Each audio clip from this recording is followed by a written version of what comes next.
সবাইকে প্রণাম, নমস্কার। সাপ্তাহিক কথামৃত পাঠের আয়োজনে সবাইকে স্বাগত জানাচ্ছি। কথা প্রসঙ্গে একবার ঠাকুর বলেছিলেন, কপর্দক শূন্য না হলে ঈশ্বরকে পাওয়া যায় না। কপর্দক শূন্য মানে কি? যে কিছু থাকবে না হাতে, পয়সা কড়ি সম্পদ এটা সেটা যা কিছু আমরা ধরে বসে থাকি সেসব থাকবে না। সেগুলো যদি না থাকে, মানে কপর্দক শূন্য যদি না হওয়া যায়, হাতে যদি অনেক কিছু থাকে, বাচ্চা মুঠু করে ধরে থাকে না, এরম যদি কিছু ধরে থাকে, তো সেই হাত তো ফাঁকাই হয়নি, ঈশ্বরকে ধরবে কিভাবে? তো এগুলো কথা প্রসঙ্গেই কথা, যে কপর্দক শূন্য যদি না হয়, মানে কেউ যদি কিছু ধরেই বসে থাকে জীবনে, জগতে, মনে, মানসিকতায়, সংসারে, গৃহে, তাহলে তো সে জায়গা করে দিতে পারবে না ঈশ্বরকে আসার, ঈশ্বর ভাবনাকে ঠাঁই দেওয়ার জায়গাটা তৈরি হবে না। এসব করেই সংসারী মানুষের যে প্রশ্ন, তারই মুখোমুখি দাঁড়িয়ে হয়তো একদিন রামকৃষ্ণদেব ঠাকুর বলেছেন যে কপর্দক শূন্য না হলে ঈশ্বরকে পাওয়া যায় না। এখন কেউ কেউ বলবে কি করে হবে? কপর্দক শূন্য মানে কানাকড়ি হাতে থাকবে না, তার জীবন কিভাবে চলবে, সংসার কিভাবে চলবে, ব্যক্তি নিজেই খাবে কি, পড়বে কি? তাহলে এটা কি হলো কথাটা? তো একজন আমাকে এরকম বলছিলেন যে বলছে কপর্দক শূন্য হওয়াতে, কপর্দকে মানে কপর্দক হচ্ছে হাতে, হাতে যদি সম্পদ থাকে, কেউ যদি সম্পদের মালিকানা লাভ করেও তাতে দোষ নেই।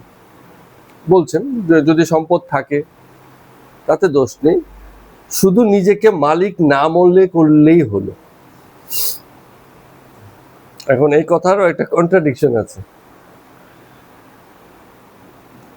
কন্ট্রাডিকশনটা এরকম যে যে যা হয়েছে তাকে না মনে করে থাকার উপায় কি? যে বাড়ি গাড়ি সম্পদের মালিক হয়েছে সে কি ভুলে থাকতে পারবে যে আমার কিছু নেই? তো আমরা যে বলি যে আমরা হব, কিন্তু মনে না করলেই হয়, কিন্তু বাস্তবতা তো ওই নয়। যার একটা গাড়ি আছে তাকে মেনটেনেন্স করতে হয়, আপনার বাড়িতে ব্যাটারি আছে, আপনাকে তো সেটা মেনটেন করতে হবে। তো যার যেটা আছে তাকে তো তার মালিকানা এমনিই এসে যায়, এবং সে মালিক হয়েই সেটাকে অধিকার করে থাকে। তো আমি অস্বীকার কি করে করি যে আমার এটা নেই? সংসার আছে, পুত্র আছে, কন্যা আছে, আমি অস্বীকার করছি আমার কেউ নেই। এটা বাস্তবতার বিরোধী হয়ে যায়। ওই ছোট ছোট বাচ্চা ছেলে মানুষই করে। এখন বাচ্চা কি করে অস্বীকার করবে তার মধ্যে ছেলে মানুষই আছে? সে তো তাই, বাচ্চা মানেই তো ছেলে মানুষই। বাচ্চার মধ্যে বাচ্চামি থাকবে না, তাহলে তার বাচ্চা হলো না। তো যার যেটা আছে সেটাকে সে কিভাবে অস্বীকার করে? মানে এগুলো প্রত্যেকটা সময়ই ব্যক্তি বা কর্তা বা যে মানুষের কথা আমরা বলছি, আমাদের আলোচ্য যে মানুষটি, সেই মানুষটি তার জীবনের বিভিন্ন ফেজে, বিভিন্ন দশাতে, বিভিন্ন স্তরে, স্থিতিতে এক এক সময় এক এক রকম অবস্থার অধিকারী হয়েছে। বাচ্চা অবস্থায় একরকম, সে তাকেই যদি কোনো বাড়িতে বিয়ে দেওয়া হয়, নববধূ, তার কি হচ্ছে কিছুটা জড়তা, কিছুটা লজ্জা, কিছুটা দ্বিধা প্রথম প্রথম থাকবেই। নববধূকে বলছে তুমি সহজ হয়ে মিশে যাও। আরে একদিনই সব একদম সহজ হয়ে মিশে যাও? এরকম হয় না, প্রথমে তো একটু জড়তা থাকে। তো যে যা হয়েছে, নববধূ যখন হয়েছে সে একটুখানি একদম নির্লজ্জ হলো, দেখবেন একটু বিয়ের দিন একটু লজ্জা লজ্জা পাবে, কারণ সে তো ওই বধূর শ্বাসটা নিয়েছে, ঠিক কিনা? তো অনেক সময় হয় না যে যে বাচ্চা একটা নতুন জামা পরেছে, ঘুরে ফিরে সে মানে বারবার নিজের জামার দিকেই তাকাবে। যার একটা সোনার দাঁত আছে, ঠাকুর ইয়ার কি করে বলতেন না, সে কেবল ওই দিক দিয়েই হাসবে, সোনার দাঁত যেদিকে বাঁধিয়েছে সেদিক দিয়েই হাসবে, কারণ সে তো জানে সে তার ওটা আছে। তো যার যেটা আছে আমার সেটা নেই, এটা মনে করতে পারা এটা কি সহজ ব্যাপার যে আমি থেকেও বলবো আমার নেই? যার মাথার চুল নেই সে তো বারবার আয়নার দিকে তাকালেই ওটা দেখে যে রে আমার চুল নেই। আবার যার চুল আছে সেও আয়নার দিকে তাকিয়ে তার বড় বড় চুলই দেখবে। যার চোখে মুখে কোথাও একটা খুঁত আছে লোকে দেখে না, কিন্তু সে আয়নার দিকে তাকিয়ে তার এই খুঁতটাকেই দেখবে, কারণ সে যা হয়ে আছে সেটাকে সে ভুলতে পারে না, সম্ভব না। তো আমরা যদি বলি যে আমরা অর্থ করি, সম্পদ, সংসার, সম্পর্ক, নানান কিছুর মালিক হয়ে থেকে বলবো যে আমরা সেসব নই, এই কথা বাস্তবতার সাথে মেলে না। মেলে কি? মেলে না। তার থেকে বরং খুব ভালো হয় স্বীকার করে নেওয়া যে হ্যাঁ ভাই আমি হয়েছি, আমার এটা আছে, একটা পাপ করেছি, প্রায়শ্চিত্ত তখনই হবে যখন সে স্বীকার করবে। ওই যে কোর্টে কি হয়, হ্যাঁ, উকিলের কাছে গেলে সবার আগে বলবে, বলে পুলিশ কিন্তু অনেক মারবে ধরবে, স্বীকার কিন্তু করবে না, ওখানে স্বীকার করলে কিন্তু বিপদ। তো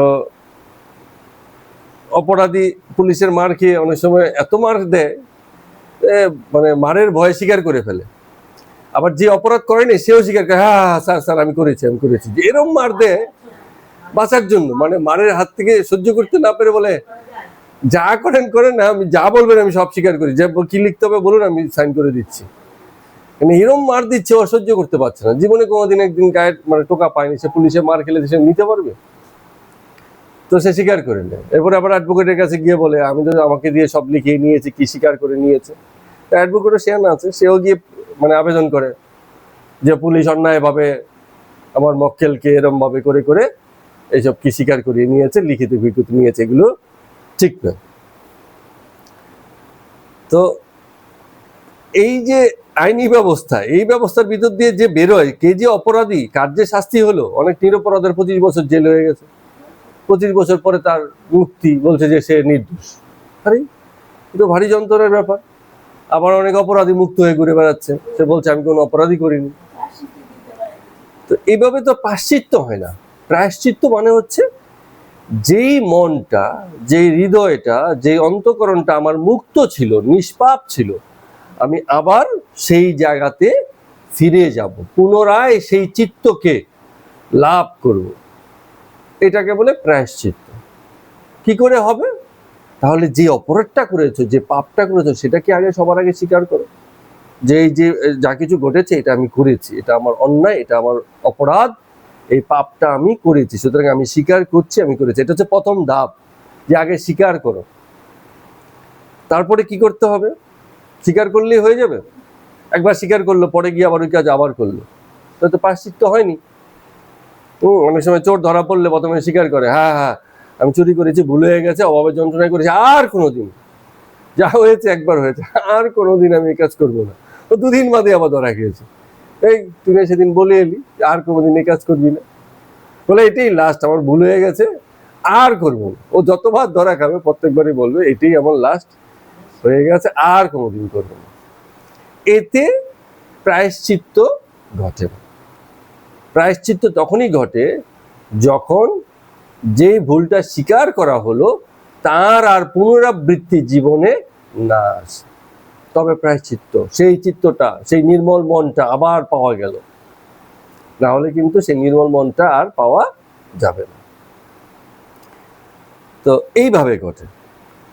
তো যখন বিষয়টা দাঁড়ায়, এই যে ঠাকুর যে কথাটা বলেছিলেন যে ঈশ্বরকে পাওয়ার বিষয়, তো তার আগে একটা শর্ত দিয়েছেন, কি বললেন? কপর্দক শূন্য হওয়া, একদম ঝাড়া হাত পা, মানে তোমার কিছু থাকলে চলবে না, থাকা মানেই কিছু না কিছু স্বীকার করে নেওয়া, আর স্বীকার করে নিলে তুমি তার মালিক হয়ে গেলে, তুমি কর্তা হয়ে গেলে। এখন গীতা এটাতে খুব ভালো বললো কর্তৃত্ব তো ছাড়া যাবে না, কর্তা হয়েই তো আছে, জন্মেছই কর্তা হয়ে। যুদ্ধে ঈশ্বরের মানে কৃষ্ণের কোনো ভূমিকা নেই, তারপরও তাকে সেখানে থাকতে হয়েছে সারথি হয়ে।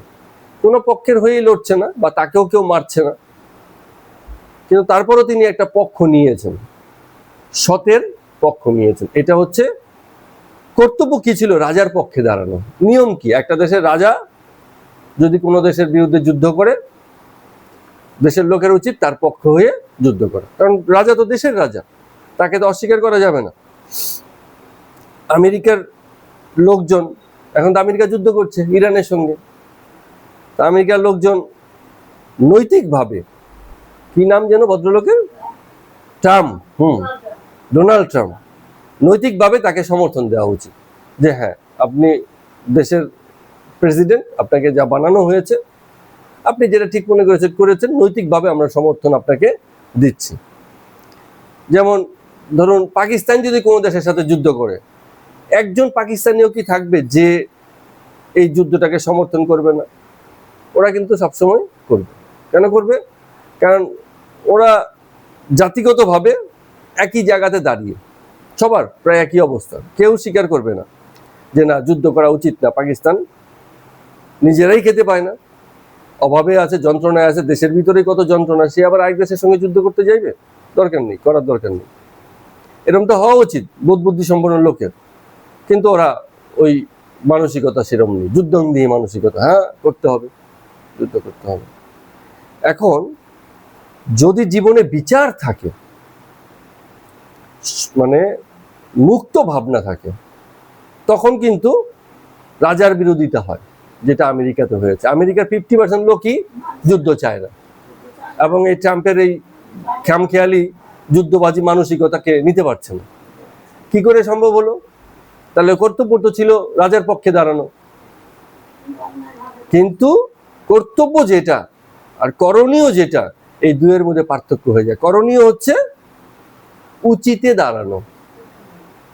রাজা ভুল করছে তাই বলে, রাজা করছে বলে তার সঙ্গে সঙ্গে আমরাও যাবো না। হ্যাঁ, রাজা যদি অত্যাচারী হয়, ও যা করবে তাই করবো। কংসের মানে অত্যাচার তো লোকে চিরকাল সহ্য করেছে, দুর্যোধনের অত্যাচার সহ্য করেছে, রাবণের অত্যাচার সহ্য করেছে, একসময় চেয়েছে এদের পতন ঘটুক।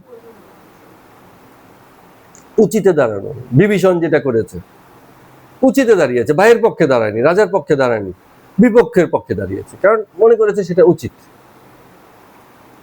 তো এই ঔচিত্যে দাঁড়ানোর কথা শ্রীকৃষ্ণ ভগবান গীতাতে করেছে, যেখানে রাজার পক্ষ, মাতৃকুল পিতৃকুলের সম্পর্ক ওইসব ছেড়ে তাদেরই বিরোধী মানে পক্ষের সঙ্গে, যাদের দল বল কম, লোক বল কম, তাদের সঙ্গে ভিড়েছেন, কারণ উচিত সেখানে ছিল, ন্যায়ের দিকে দাঁড়িয়েছে।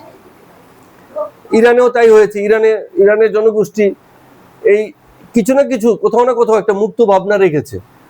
মুক্ত ভাবনা রেখেছে বলেই অর্ধেক জনগোষ্ঠী ইরানের যদি আমেরিকার সঙ্গে যুদ্ধে রাজি হয়, বাকি 50% কিন্তু যুদ্ধে রাজি নয়। ওদের ওখানে সম্ভবত সংখ্যাটা আরো বেশি, হয়তো 70% 80% লোকই ওদের দেশে রাজার পক্ষে যুদ্ধ করতে চায় না বা যুদ্ধে রাজি নয়। তার মানে কি, কোথাও মুক্ত ভাবনা যদি থাকে তাহলে সে কিন্তু সেখান থেকে কর্তব্য যেটাকে আমরা মনে করি তার বাইরে গিয়ে অবস্থান নিতে পারে। হয়তো পাকিস্তান যেটা পারেনি, বাংলাদেশ যেখানে পারেনি, অন্যান্য দেশ সেখানে পারে, কারণ মুক্ত ভাবনা থাকলে সেটা সম্ভব। ভারতেও হয়তো সম্ভব, কারণ এখানে মুক্ত ভাবনা আছে। তো যেটা ঠাকুর যেটা বলেছেন যে এই যে অর্থকড়ি থেকে জীবনে রেখে জীবনকে যে চলা, জীবনে যে চলা, সেটার জন্য অর্থকড়ি সম্পদের দরকার আছে। তো এটাকে ঠাকুর একটা জিনিস বলতেন, ব্যবহারিক গুরুত্ব। অর্থের একটা ব্যবহারিক গুরুত্ব আছে, কিন্তু আদতে এই অর্থটা কি, মানুষেরই তো তৈরি। একটা কাগজ ছাপিয়ে দিয়েছে, কিছু পয়সা কয়েন বানিয়ে দিয়েছে, আমরা বলছি এই খুব দামি জিনিস। কি আছে একটা কাগজের মধ্যে? কোনো দাম নেই। যতক্ষণ পর্যন্ত তার ব্যবহারিক গুরুত্ব আছে ততক্ষণ পর্যন্ত দাম। পুরোনো দিনের একটা 2000 টাকা নিয়ে আসুক, কোথাও চালাতে পারবে? আজকের দিনে চলবে না, ও বাতিলের খাতায় চলে গেছে। তাহলে অর্থের ব্যবহারিক গুরুত্ব না থাকলে সে অর্থের কোনো দামই নেই। একসময় এটাই চলতো, আজকে তা চলছে না। তো এই ব্যবহারিক গুরুত্বের কথা চিন্তা করে সাধু সন্ন্যাসী জগতে যেই থাকে তার কাছে অর্থের গুরুত্ব আছে, কিন্তু অর্থই যার কাছে গুরুত্বপূর্ণ তেমন ব্যক্তি কখনো কপর্দক শূন্য হতে পারেন না, ঈশ্বর ভাবনাও তার মধ্যে আসে না। ঠাকুর রামকৃষ্ণদেব সেই কথাটাকেই বুঝাচ্ছেন যে অর্থ গুরুত্বপূর্ণ এটা নয়, অর্থের ব্যবহারিক গুরুত্ব আছে এটাকে স্বীকার করে নিয়ে, যে হ্যাঁ আমি জানি অর্থের একটা ব্যবহারিক গুরুত্ব আছে, এটা আমি স্বীকার করে নিলাম, এটাকে স্বীকার করে নিয়ে তবে সম্পদ থেকেও কপর্দক শূন্য হওয়া যায়। প্রয়োজনে আমার একটা গাড়ি আছে, আমি ব্যবহার করলাম, কিন্তু আমার মনে গাড়ির শখ নেই। ব্যবহারিক গুরুত্ব আছে, আমি জানি কোথাও যেতে গেলে ওটা কাজে লাগে, কিন্তু আমার মনে এই শখ নেই যে গাড়িটাকে আমি বিশেষ করে দেখি, একটা আরো ভালো গাড়ি কিনবো, বিভিন্ন গাড়ির খোঁজ খবর করি, এরকম শখ নেই। অনেককে আমি দেখেছি যার শখ আছে, সে গাড়ির নানান রকম খবরাখবর আছে, তার কাছে গেলে নানান গল্প শোনা যায়, বলে ওই গাড়ির এই ফিচার, ওই গাড়ির এই ফিচার, ওটা এই কোম্পানি বানিয়েছে, ওই গাড়ি এই স্পেশাল, নানান রকম গল্প তার কাছে পাওয়া যায়, কারণ তার সে ওই ব্যাপারে শখ আছে ওই রকম। তো কপর্দক শূন্য হওয়া এই অর্থে যে যদি ব্যবহারিক গুরুত্ব স্বীকার করে নেওয়া হয়, যে আমি কিছু হয়েছি, আমার কিছু আছে, এটাকে আমি স্বীকার করে নিলাম, এবং পাশাপাশি আমি এটাও জানলাম যে এই থাকাতে আমার কিছু যায় আসে না, কারণ এটাকে আমি ব্যবহারিক গুরুত্বের জায়গা থেকে দেখছি। যতক্ষণ পর্যন্ত ব্যবহার আছে ওটা আছে, যতক্ষণ ব্যবহার নেই ততক্ষণ পর্যন্ত ওর আর কোনো গুরুত্ব নেই, বাকি সময় আমি ভুলে গেছি, ওটা আমার মনে স্থান পায়নি। এমন যদি হয় তবে কিছু থেকেও কিছু নেই এই দাবি করা যেতে পারে, কিন্তু যদি ওই ব্যাপারে শৌখিন হয় কেউ, তাহলে সেই দাবি আর চলে না। তো জীবনের প্রতি এই রকম সকল দাবি কেউ যদি ছেড়ে দেয়, তখন তার হাত খালি হয়ে যায়, এবং সেই শূন্য হাতে সে তখন ঈশ্বরকে আঁকড়ে ধরার জন্য তৈরি হয়, মানসিকভাবে তৈরি হয়। ঠাকুর রামকৃষ্ণদেব সেই কথাটুকুই মানে তার এই কথার ভিতর দিয়ে বলার চেষ্টা করেছেন, যে জীবনের প্রতি সকল রকম দাবি, যদিও ব্যবহারিক গুরুত্ব আছে, সেই জিনিসটাকে তুমি মেনেছো, কিন্তু সকল রকম দাবি ছেড়ে দিয়ে মুক্ত হস্ত হয়ে তবে ঈশ্বরকে পাওয়া যায়। তো যাই হোক, এই প্রারম্ভিক আলোচনা দিয়ে কথামৃতের আজকে পর্ব সংখ্যা 155 শুরু করছি। শ্রীরামকৃষ্ণ কাশীপুরের বাগানে ভক্ত সঙ্গে বাস করছেন। শরীর খুব অসুস্থ, কিন্তু ভক্তদের মঙ্গলের জন্য সর্বদাই ব্যাকুল। কদিন ধরে নরেন্দ্র, তার কিছু দলবল আছে, নরেন্দ্রের এই গুণটা তখনও ছিল, আগে থেকেই ছিল, এই গুণটুকু ছিল বলেই এই রামকৃষ্ণদেব ঠাকুরের দক্ষিণেশ্বরের বাইরে গিয়ে বেলুর মঠ স্থাপন করে বেলুর মঠের প্রতিষ্ঠা দিতে পেরেছেন। দুটো আলাদা প্রতিষ্ঠান, কিন্তু দুটো প্রতিষ্ঠান এক নয়। দক্ষিণেশ্বর কালী মন্দির একটা, আর বেলুর মঠ হচ্ছে একটা। এই বেলুর মঠেরই বিভিন্ন জায়গাতে রামকৃষ্ণ মিশন মঠ হিসেবে মানে প্রতিষ্ঠা আছে। আমরা যে আঞ্চলিক শাখাগুলো দেখি, ঠিক আছে, সেটা দক্ষিণেশ্বরের শাখা নয়, ওই রামকৃষ্ণ মানে বেলুর মঠেরই বিভিন্ন রানী রাসমণি ট্রাস্ট, হ্যাঁ ওদের, ঠিক একদম ঠিক বলেছেন। হ্যাঁ হ্যাঁ, তো স্বামী বিবেকানন্দ যে প্রতিষ্ঠা করেছেন, তো তার ভিতরে এই যে একটা সাংগঠনিক ক্ষমতা, সবাইকে নিয়ে চলতে পারার ক্ষমতা, সেটা শুরুটা কিন্তু সেই দিনকেও দেখা গেছে।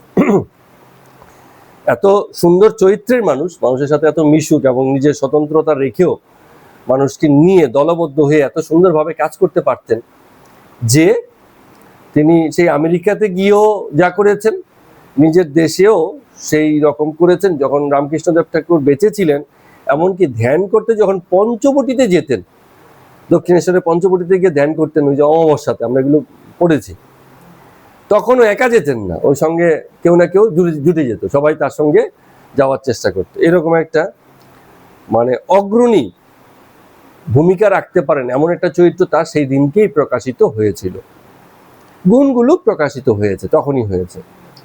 এই দিক থেকে আরেকটা ঘটনা ঘটেছে মনীন্দ্রবাবুর সঙ্গে, মাস্টার মশাইয়ের সঙ্গে। মনীন্দ্রবাবুর দুই পুত্র, তো এরকম ঘটনা আমরা প্রায় দেখছি, সে সময়টা এগুলো খুব ঘটতো। তো দুই পুত্রের মধ্যে তার যে জ্যেষ্ঠ পুত্র, বড় পুত্র, তার হঠাৎ করে মৃত্যু হয়েছে, মারা গেছে। হ্যাঁ, তো মনির পরিবার মানে তার স্ত্রী, পুত্র শোকে একদম মানে পাগলের মতো অবস্থা। এটাকে আমরা পড়েছিলাম, কার ব্যাপারে যেন বলছিল যে দুই পুত্রের এক পুত্র মারা গেছে, তো ছোট পুত্রের সাথে সে ভালো ব্যবহার করে না, মানে শোকে, এরকম একটা কথা দেখেছিল। তো যাই হোক, এই মনীন্দ্রবাবু এমনিতে খুব চাপা স্বভাবের লোক, ওনাকে আমরা সারা এই কথামৃততে দেখলাম যে উনি নিজেকে খুব বেশি প্রকাশ করেন না, চাপা স্বভাবের লোক। তো পুত্র শোক তার মধ্যে কতটা আছে আমরা বাইরে থেকে বুঝতে পারছি না। তিনি ঠাকুরের সঙ্গে আছেন, সব রকম কর্মই করে যাচ্ছেন, কিন্তু পরিবারকে তো মানাতে পারছেন না।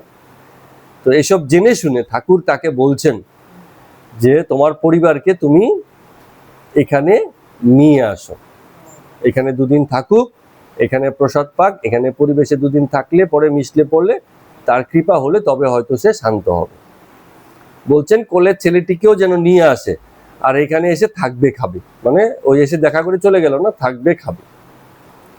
মনে বলছে যে আজ্ঞা, ঈশ্বরে যদি কিছু ভক্তি হয় তাহলে তো বেশ হয়। রামকৃষ্ণদেব ঠাকুর ইশারা করে বলছেন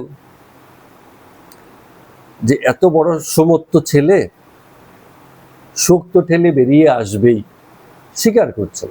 এই যে এখানে ঠাকুরের কি হচ্ছে, স্বীকারোক্তি আছে। বলছেন যে ঈশ্বর পথে এলে শোক দূর হয়ে যায়, কিন্তু শোক যে এসেছে এটাকে অস্বীকার করছেন না।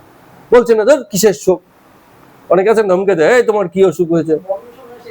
হ্যাঁ, আরে যা এত জ্যান্ত একটা ছেলে এরকম চলে গেছে, তার শোক হবে না? তার সভাসদ পার্শ্বদরা সহসন্ন্যাসীরা মারা গেছে, রামকৃষ্ণদেব ঠাকুর তো কেঁদেছিনি, আমরা ইসেকেও দেখেছি, কি বলে স্বামীজিকেও দেখেছি কান্না করতে। তো সবাই বলছে সন্ন্যাসী হয়ে কাঁদছেন। আরে আমার সহসন্ন্যাসী চলে গেছে, আমার সঙ্গী সাথী ভাই, দুঃখ হবে না? কিন্তু সন্ন্যাসী হয়েছে বলে কি হয়েছে, দুঃখটাকে সামলানোর ক্ষমতা হয়েছে, তাই বলে দুঃখই হবে না। সন্ন্যাসী কঠোর হয়ে থাকবে, পাথর? আরে হয় কখনো? দুঃখ সবার হয়, তারও হয়েছে, কাছের লোক মারা গেছে, হয়েছে, চোখের জল পড়েছে, স্বীকার করো যে হ্যাঁ দুঃখ হয়েছে, কিন্তু ভিতরে সন্ন্যাস আছে, সেটাকে সামলানোর ক্ষমতা আছে। এই মুহূর্তে চোখের জল, একটু পরে চোখের জল হয়তো শুকিয়ে গেছে, সামলানোর ক্ষমতা কেউ কেউ আছে, সেই ক্ষমতাটা রাখে না, জীবন ভর কেঁদে যায়, এই কথা স্মরণ করে আর জীবন ভর কেঁদে যায়। তো কৃষ্ণকিশোরের ভবনাথের মতো দুই ছেলে, দুটো আড়াইটে পাস, দুটো আড়াইটে পাস মানে সেই সময় কি মানে দুটো ডিগ্রি পেয়েছে, এটাকে বলে দুটো আড়াইটে ডিগ্রি, দুটো ডিগ্রি, একটা ডিগ্রি, মানে ওই দুটো পাস, একটা পাস, হ্যাঁ এরকম। তখন ভাষাগুলো এরকম ছিল আর কি। হ্যাঁ গ্রাজুয়েট হয়েছে এরকম কিছু একটা, মাধ্যমিক উচ্চ মাধ্যমিক আর কিছু হতে হয়েছে, ম্যাট্রিক পাস, ম্যাট্রিকুলেশন করা। তো বলছে দুটো আড়াইটে পাস করা ছেলে মারা গেল। তো কৃষ্ণকিশোর অত বড় জ্ঞানী, প্রথম প্রথম সামলাতে পারলেন না, এত বড় ছেলে মরে গেছে, শোক আর রাখতে পারছে না। তো আবার ঠাকুর বলছেন যে ভাগ্যিস আমার ওসবের ঝামেলা নেই, পুত্রকন্যার তো কোনো ব্যাপার নেই। ঠাকুর বলছে বলছে যে আমায় ভাগ্যিস ঈশ্বর এসব দেননি, এইসব ছেলে পুলে দেননি, দেননি। এই কথা বলার মধ্য দিয়ে স্বীকার করছেন, কেন যদি থাকতেন এবং মারা যেতেন তারও শোক হতো, স্বীকার করছেন। তার মানে কি, স্বীকার করার অর্থ হচ্ছে আমি বুঝতে পারছি সামনের লোকটার কতটা কষ্ট হচ্ছে, পাত্তা দিচ্ছে না, কিসের শোক, সব পুত্র কি আর কারো মারা যায় না? আরে সবাই জানে যে সব ঘরেই মানুষ মারা যায়, পুত্রও মারা যায়, কিন্তু সেই মুহূর্তে তাই বলে শোক হবে না? তো এটা স্বীকার করছেন এবং বলছেন, মানে নিজেকে ভাগ্যবান মনে করছেন যে ভাগ্যিস ঈশ্বর আমাকে দেননি, না হলে এরকম পুত্র শোক আমি কিভাবে সইতাম, আমিও তো সইতে পারতাম না, এই কথাটা ভাবছেন। বলছেন অর্জুন অত বড় জ্ঞানী, সঙ্গে কৃষ্ণ আছে, তারপরেও অভিমন্যুকে সেই চক্রব্যূহের ভিতরে যখন হত্যা করা হলো, মারা হলো প্রায় নিরস্ত্র অবস্থায়, ঠিক আছে, তো মানে কত শোক অর্জুনের চলে এলো। কিন্তু কি, ওই যে যেহেতু কৃষ্ণ ছিলেন, অর্জুন শোকে মোহমান হয়ে সবকিছু ছেড়ে দেননি, সেখান থেকে আবার উঠে দাঁড়িয়েছেন, যুদ্ধ করে আবার তাদেরকে হারিয়েছেন। তো ওটাই কর্তব্যে এসে যাওয়া, মানে সন্ন্যাস থাকলে সেই উঠে দাঁড়ানোটা সম্ভব। জগতে এই মোহমায়া এর থেকেও বেরোনো সম্ভব, না থাকলে অসম্ভব হয়ে যায়, কঠিন হয়ে যায়।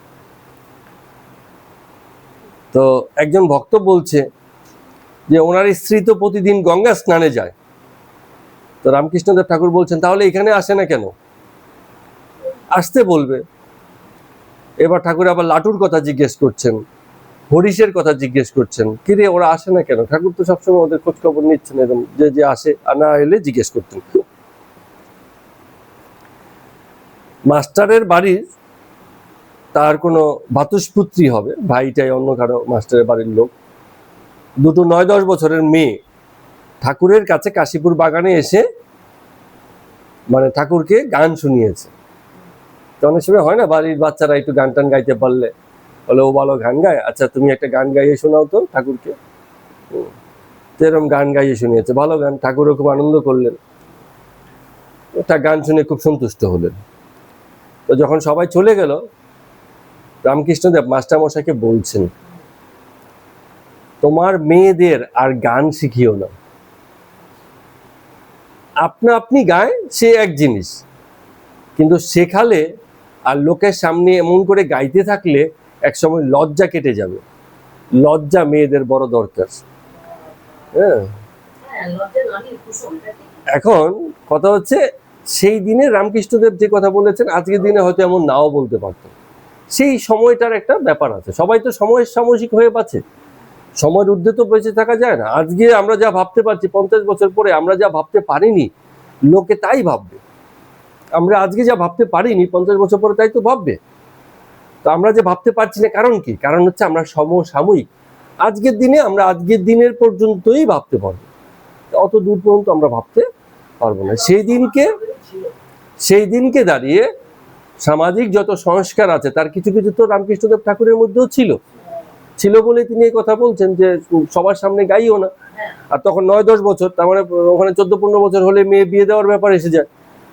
তো সবার সাথে যদি এরকম গাইতে থাকে, হ্যাঁ, তাহলে তো সেই ইসে হয়ে যাবে, কি বলে যে নটি বিনোদিনীর মতো হয়ে যাবে।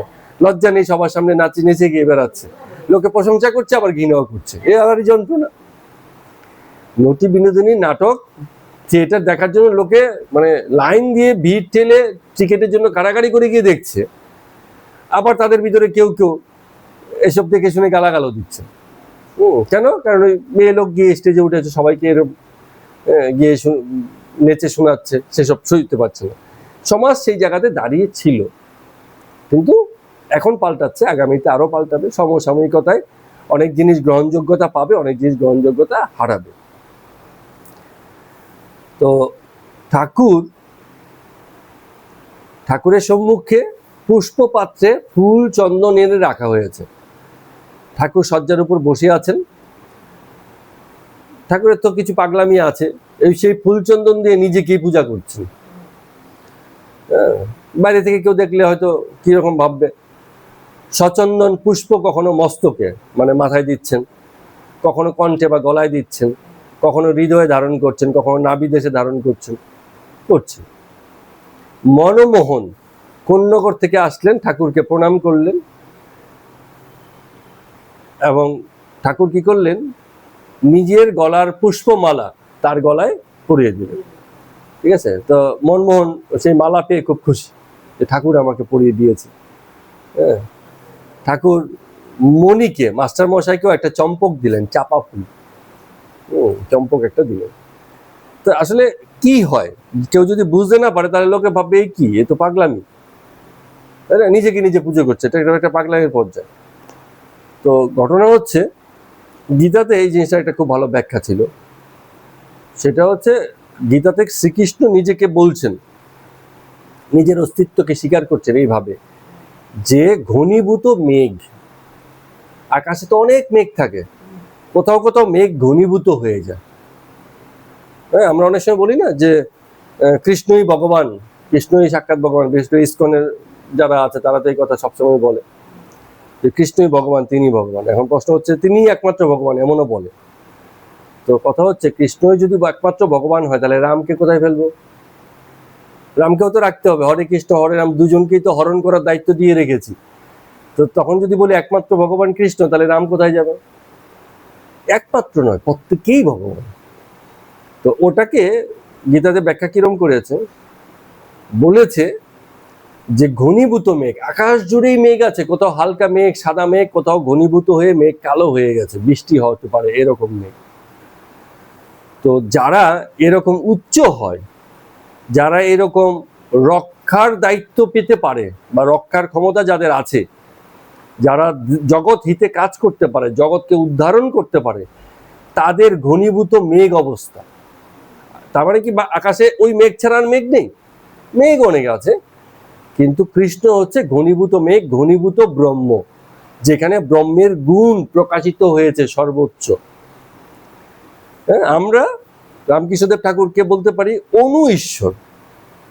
ঈশ্বর তো একটা বড় কনসেপ্ট, বিরাট ধারণা, কারণ ঈশ্বরকে বলা হয় বিরাট, সমগ্র, সমষ্টি, পূর্ণ। তো ঈশ্বর যদি পূর্ণ হন, রামকৃষ্ণদেব তো পূর্ণ নন, যতক্ষণ জীবদেহ ধারণ করেছেন ততক্ষণ তার পূর্ণ হওয়ার উপায় নেই, কিন্তু একক তো বটে। তো একক বলেই তাকে আমরা অনু ঈশ্বর বলতে পারি, অর্থাৎ একটা পূর্ণ ঈশ্বর আছে, তারই একটা অনু হিসেবে, তার একটা প্রকাশ হিসেবে, তার একটা একক হিসেবে তাকে আমরা শনাক্ত করতে পারি। যেমন জগতে পিতা তো সবাই হয়, তো এখন কোনো একজন পিতাকে বলছে তুমি একমাত্র পিতা জগতের, তো কথা কি সত্য হলো? তাহলে আরেকজন পিতা বলবে আমার ছেলে মেয়েও তো আছে, তা আমি কি পিতা নই? মাতার ক্ষেত্রে একই রকম হবে। এই মাতাকে যদি বলি ইনি মাতা, একমাত্র মাতা, তাহলে আপনি বলবেন আমি কোথায় যাব, আমিও তো মাতা হয়েছি। ইনি বলবেন আমি কোথায় যাব, আমিও তো মাতা হয়েছি। তো জগৎ ভরে মাতার তো অভাব নেই। তাহলে একজন মাতা হচ্ছে অনুমাতা, ক্ষুদ্র হিসাবে আছে, মানে অনেকের মধ্যে একজন। এইরকম মাতৃত্বের গুণ সবার মধ্যে প্রকাশিত, তার মধ্যে একজনকে যখন আমরা ধরবো, তিনি হচ্ছেন অনুমাতা। তো এমনি অনুমাতা, অনু ঈশ্বর, অনুপিতা, এই সব কিছুতে এই ধরনের কথা আমরা বলতে পারি। তো যখন রামকৃষ্ণদেব ঠাকুর নিজেকে পূজা করছেন, নিজের ভিতরে ঈশ্বরের যে রূপ প্রকাশিত হয়েছে তাকে পূজা করছেন, অনু ঈশ্বরকে প্রকাশ করছেন, সমগ্রকে তো হ্যাঁ পুজো করছেন। তো এইভাবে পুজো করছেন। তো বেলা 9টা হয়েছে, ঠাকুর মাস্টারের সাথে কথা বলছেন, ঘরে শশীও আছে। নরেন্দ্র আর শশী কি কি সব নিয়ে যেন বিচার করছিল। বিচার মানে হচ্ছে তর্কাতর্কি করা, সেই দিনকেও হতো। এই যে দেখুন, আমরা বিভিন্ন সময় পাঠ টাট করি, আবার মাঝে মাঝে একটা দুটো অনুষ্ঠান করেছি যেখানে সবার কথা বলার সুযোগ, তর্কাতর্কি হয়েছে, কখনো কখনো হতো, এরকম হতে পারে। সবাই নিজের মতামত প্রকাশ করলো, এ কিছু বললো, ও কিছু বললো, তার মধ্যে কিছু টিকলো, কিছু টিকলো না, কিছু যায় আসে না। তো ঠাকুর যখন সামনে বসে আছেন, তখনও নরেন্দ্রের সঙ্গে অন্যান্যদের, এবং ঠাকুর এটাকে খুব আনন্দ নিয়ে উপভোগ করতেন। বলতেন তোমরা তর্ক করো, তোমরা বিবাদ করো, আমি একটু দেখি। তো যখন বিবাদ বেশি হয়ে যেত তখন আবার থামিয়ে দিতেন। থামিয়ে দিয়ে বলতেন অত তর্ক করো না, তর্কের পারেই উনি, কারণ বেশি হয়ে যাচ্ছে, এখন না থামালে আবার কদর্য হয়ে যাবে। যা সুন্দর, বেশি তর্কাতর্কিতে সেটা আবার কদর্য হয়ে যায়। তো শশী আস্তে আস্তে বলছেন, তাহলে কি নরেন্দ্রকে ডাকবো, আবার তর্ক হবে? নরেন্দ্র বলছে আমার পেট গরম হয়েছে, আমি আর কিছু বলবো না, এইরকম। তো মাস্টারমশাই বলছেন যে তোমরা বুদ্ধ নিয়ে কথা বলছিলে, এর আগে একদিন হচ্ছিল না, বুদ্ধকে নিয়ে কথা বলছিল। তো ঈশ্বর আছেন এই ব্যাপারে তিনি কি বলেন, মাস্টারমশাইয়ের জিজ্ঞাসা। আর নরেন্দ্র পেট গরমের কথা বলেও বলছে ঈশ্বর আছেন, এটা কি করে বলছেন? তুমি জগৎ সৃষ্টি করেছো। বার্কলে কি বলেছেন জানো তো? মাস্টারমশাই বলছেন হ্যাঁ আমি জানি তিনি কি বলেছেন। তিনি বলেছেন খুব সুন্দর কথা, যতক্ষণ ইন্দ্রিয়ের কাজ চলছে ততক্ষণই জগৎ। ইন্দ্রিয়ের কাজ মানে কি? ইন্দ্রিয়ের তো 5টাই কাজ, প্রধানত 5টা ইন্দ্রিয় 5 রকম কাজ করে। কি কি ইন্দ্রিয় 5টা?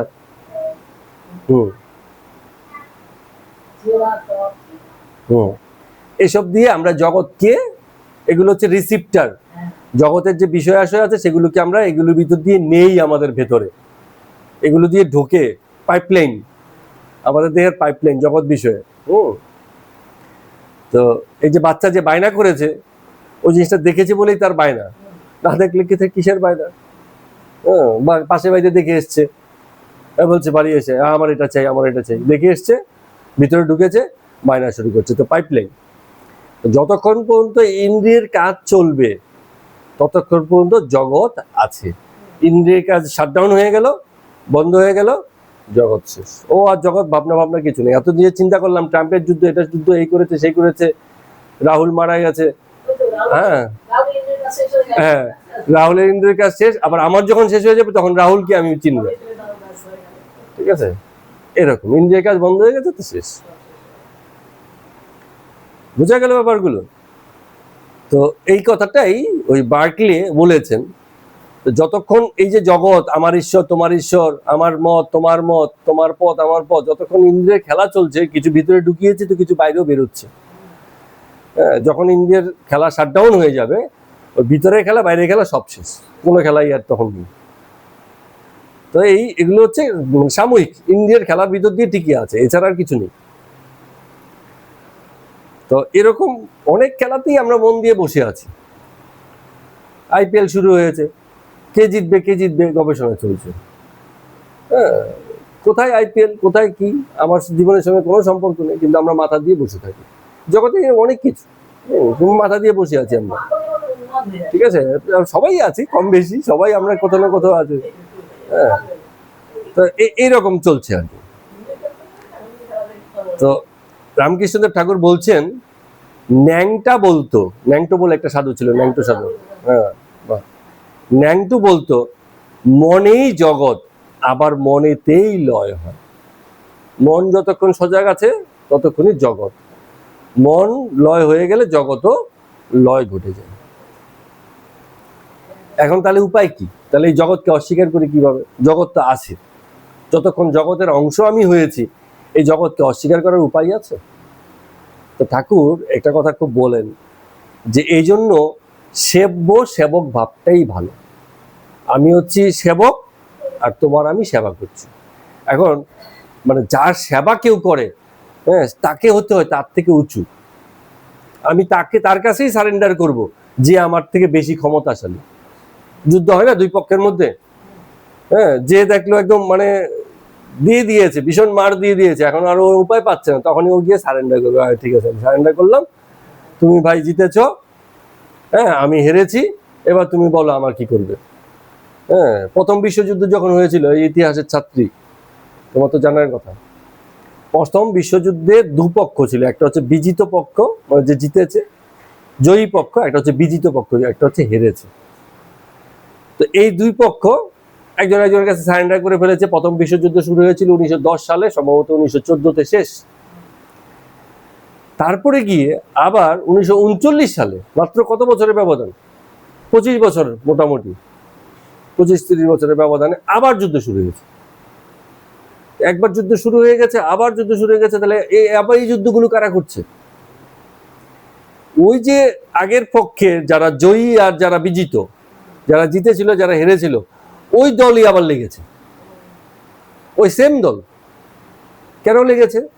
যে জিতেছে ও শর্ত দিয়ে দিয়েছে, যেটা হয় আমাদের, যখন আমি জিতে যাব ওর কানটা মুলে দেব, ওকে বিভিন্নভাবে অপমান করব, শর্ত দিব, বলবো আমাকে টাকা দিতে হবে, আমাকে এই সম্পদ দিতে হবে, তোমার গ্যাস আমার, তোমার এই আমার, এই ওই নানান কথা।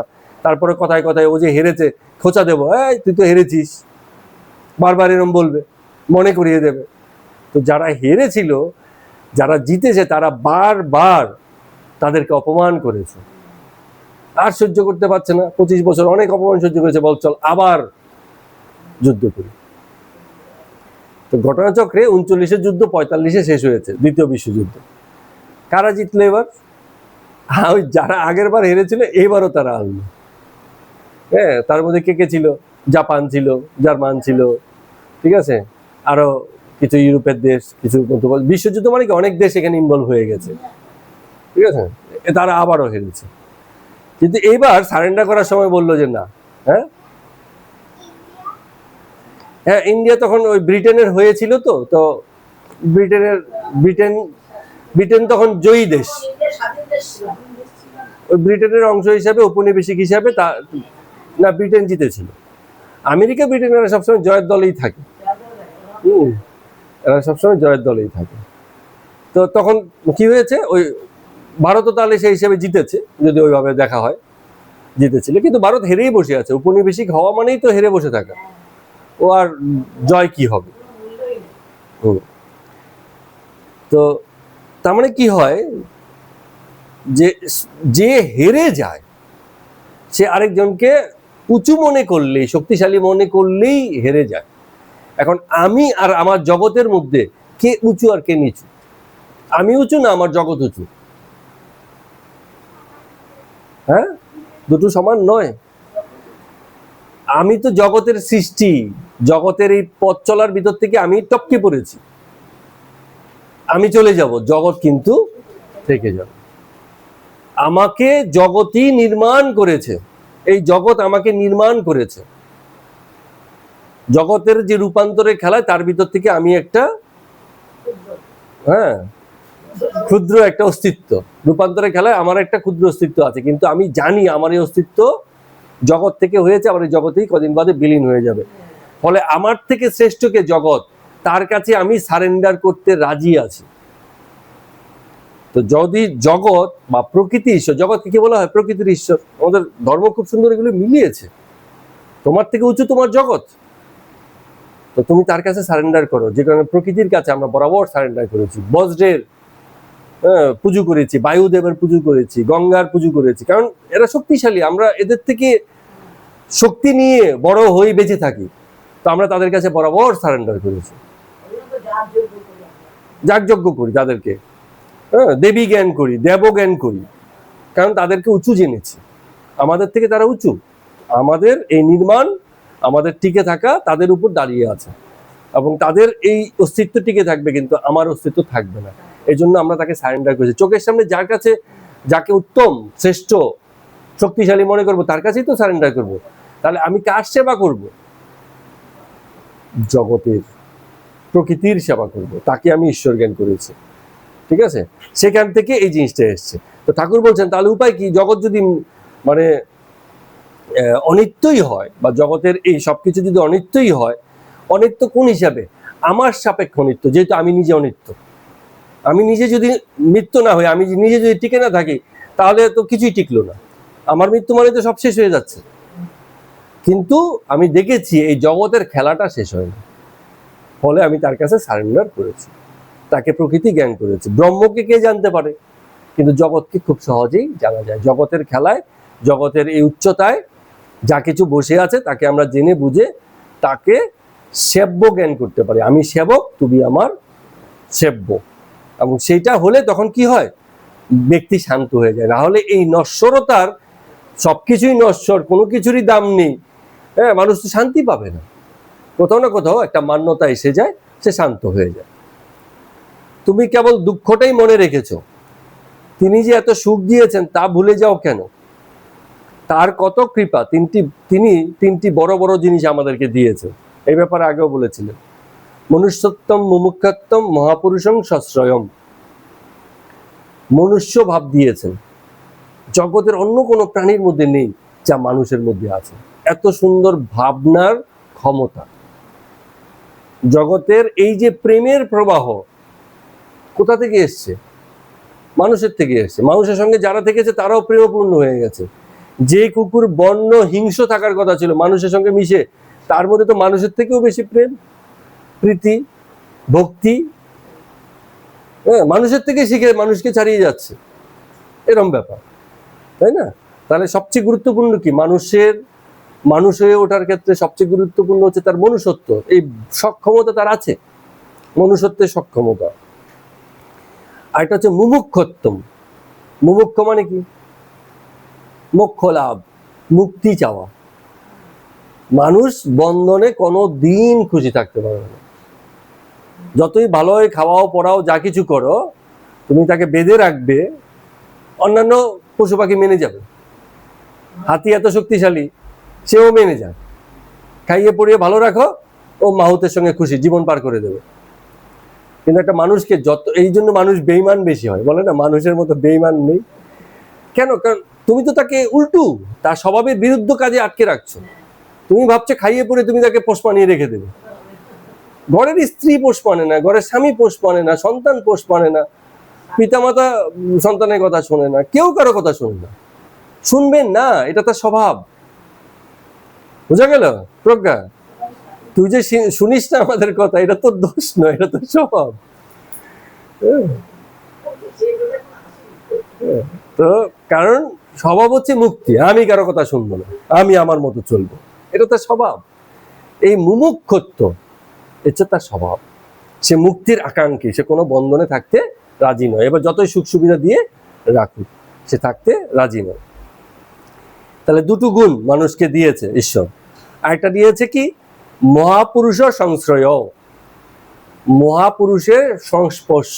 এমন কিছু মানুষ, এমন কিছু পুরুষ আমাদের সামনে থাকে, এক্সাম্পলারি, উদাহরণস্বরূপ থাকে, যে তাদেরকে দেখে আমরা বড় অনুপ্রাণিত হই, বড় খুশি হয়ে যাই, তাদেরকে গুরু জ্ঞান করি, তাদেরকে পথিকৃৎ জানি। তারাই জগৎকে পথ দেখিয়েছেন টাইম টু টাইম, সময়ে সময়ে। এই তিনটে বড় জিনিস মানে মানুষ পেয়েছে, মুমুক্ষত্বম, মুমুক্ষত্বম, মহাপুরুষ সংশ্রয়। ঠিক আছে? তো এইসব মানে ঠাকুর বলছেন।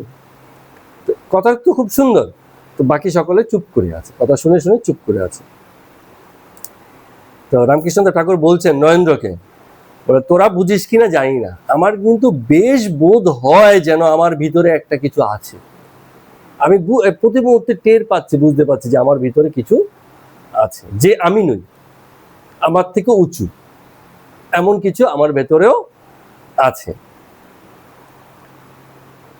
মাস্টারকে বলছেন যে প্রেম ভক্তির পথে থাকলে দেহে মন আসে, তা না হলে আমি কে, মানুষও নই, দেবতাও নই, আমার সুখও নাই, দুঃখও নাই, এই ভাবটাই থাকে। তার মানে কি হচ্ছে, যেহেতু জগতে আছি, নিজের অস্তিত্বকে অস্বীকার করতে পারি না, স্বীকার করি। আজকে আলোচনা শুরুতে আমরা তাই বলেছিলাম, যে মালিক হয়েছে সে কি করে অস্বীকার করবে যে আমি মালিক নই? তো হয়ে বসে আছে, তো তার থেকে স্বীকার করে, স্বীকার করলে অনেক সহজ হয়ে যায়।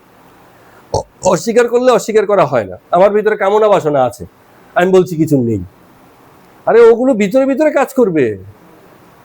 আমি যত অস্বীকার করবো তত বেশি দুর্দমনীয় হয়ে ভিতরটা ছাড়খাড় করে দেবে।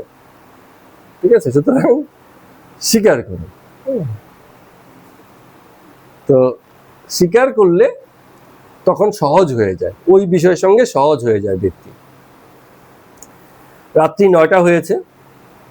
সুরেন্দ্র প্রভৃতি ভক্তরা ঠাকুরের কাছে পুষ্পমালা আনিয়া নিবেদন করিয়াছেন। এই জিনিসটা দেখছি, সবাই আসে পুষ্পমালা দিয়ে, হয়তো সবাই বুঝতে পেরেছে এনাকে আর বেশি দিন আমরা পাবো না, মালা দিয়ে সবাই পূজা করছে। তো সুরেন্দ্রকে ইঙ্গিত করিয়া ডাকছেন। যখন সে কাছে এলো, একটা প্রসাদী মালা নিজের গলা থেকে তার গলায় পরিয়ে দিল।